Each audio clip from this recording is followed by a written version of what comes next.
Hi, my name is Denisha Washington. I'm a freshman at the University of Kentucky and I'm representing the Seneca FFA chapter. My SAE is working at Pets Palace, so let me give you a tour. And this section over here is going to be our small animal section. These are our parakeets right here. Working here, we have to be able to work with like reptiles, rodents, little small animals, and fish. The next aisle over is going to be more of your semi-aggressive fish, which are going to get a good size.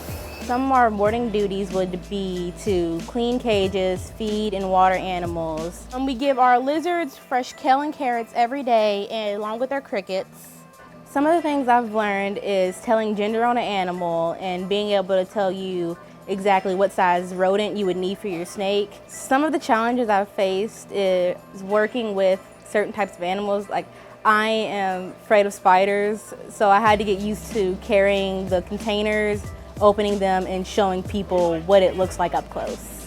So what we do is we will soak clams and we'll mince them up for our saltwater fish. Some people who have helped me are my teachers because they pushed me to get out here and be able to work with it and write about it and talk about it.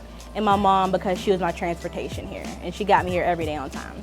An SAE is a supervised agriculture experience where you work in agricultural fields, whether it's a pet store, a veterinarian clinic, or even the farm. The thing about an SAE is it doesn't have to be working on a farm or working in a pet store. It can be working with your animals at home, even taking care of someone else's animals. Even if you are in the city, that was what I did for my freshman and sophomore year, is work with my animals at home before I started working here. I joined FFA because I thought it would be a really good experience to meet people and learn new things.